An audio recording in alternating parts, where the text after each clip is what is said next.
সমস্ত কাফেরেরা মসজিদে নববীকে ঘিরে ফেললেন। কেন ঘিরলেন? নবীজির তেলাওয়াত শোনার জন্য। বিশ্বনবী কোরআনুল কারীম তেলাওয়াত করতেছেন, সমস্ত কাফেরেরা নবীর তেলাওয়াত শুনবেন, এজন্য মসজিদে নববীকে ঘেরা ফেললেন। ঘেরার পর আবু জাহেলের মাথা হিট হয়ে গেল, গরম হয়ে গেল। মুহাম্মদ কোরআনুল কারীম তেলাওয়াত করতেছেন, আর সমস্ত আমাদের দলবল সবাই দেখতেছি মুহাম্মদের তেলাওয়াত শোনার জন্য যাইতেছে। আস্তে আস্তে করে মুসলমান হইতাছে, সবাই হইতাছে। ও বড় বড় কাফের লিডাররা, তোমরা কোথায়? সমস্ত লিডাররা একত্রিত হলেন, মিটিং এ বসলেন, কি করা যায়। আস্তে আস্তে করে দেখা গেল সবাই তো মুসলমান হয়ে যাচ্ছে। আবু জাহেল পরামর্শ দেয়, আবু তালেব পরামর্শ দেয়, আবু লাহাব পরামর্শ দেয়, আবু সুফিয়ান পরামর্শ দেয়, বড় বড় লিডার কাফেরেরা পরামর্শ দেয়, বলে যারা কোরআনুল কারীম তেলাওয়াত করতে যাবে, শুনতে যাবে, তাদেরকে হত্যা করা হবে। আবু জাহেল বলে না, এই কাজ করা যাবে না। আর একটা লিডার বলে যারা কোরআনুল কারীম তেলাওয়াত শুনতে যাবে তাদেরকে জেলখানায় ঢোকাতে হবে। আবু জাহেল বলে না, এটাও করা যাবে না। একটা একটা করে যদি জেলখানায় ঢোকাও, জেলখানা পরিপূর্ণ হয়ে যাবে, জায়গা পাবে না। একজন বলেছিল একটা একটা করে হত্যা করে দাও যারাই মুহাম্মাদের কোরআন তেলাওয়াত শুনতে যাবে। আবু জাহেল বড় চালাক মানুষ ছিলেন, আবু জাহেল বলতেছেন না, এটা করা যাবে না।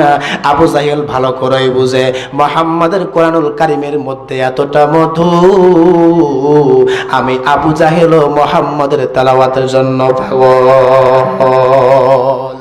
আবু জাহেল ভালো করেই বুঝে যে এইভাবে আটকানো যাবে না। একটা করে যদি হত্যা করা হয়, লোক তো কমে যাবে, দলবল কমে যাবে, মানুষ কমে যাবে, মানুষ খুঁজে পাওয়া যাবে না। সবাই পরামর্শ দেয়।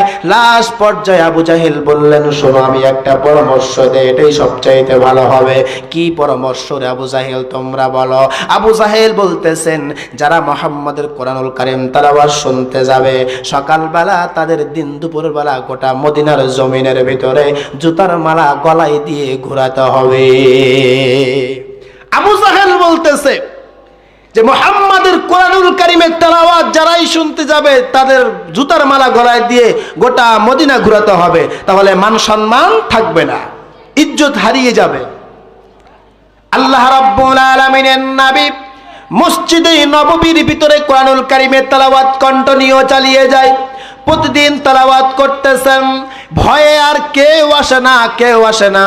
রাত্রে বেলা যখন আবু জাহেল শুইতে গেলেন স্ত্রীর পাশে, আবু জাহেলের ঘুম হয় না, খালি ইটিস পিটিস করে।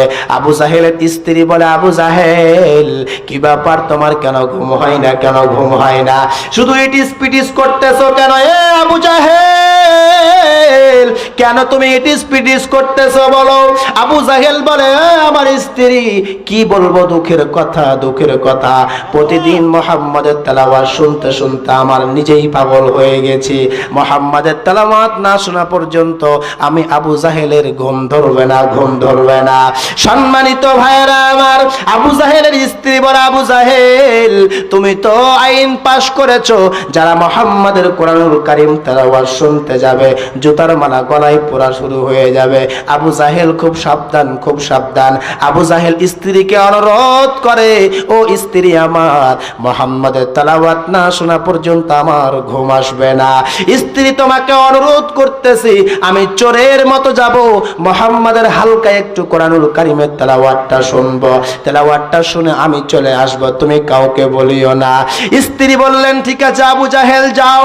আবু জাহেল চলে গেলেন আন্ধারে, অন্ধকারে চলে গেলেন।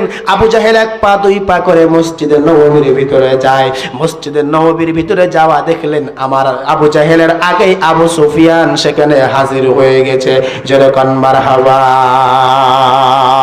আবু সুফিয়ানের সাথে রাত্রের বেলা অন্ধকারে ধাক্কা লেগে গেল। এ তুই কে রে? বলে, আমি হলাম আবু সুফিয়ান।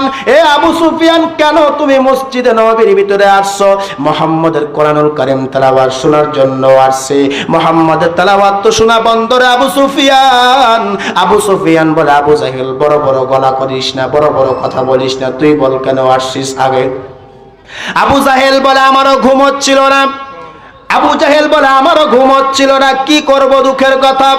আমি মুহাম্মাদের তেলাওয়াত শোনার জন্য আসছি, মুহাম্মাদের তেলাওয়াত শোনার জন্য আসছি। তুমি যেমন আসছো, আমি আবু জাহেলও আসছি, আবু জাহেলও আসছি। সম্মানিত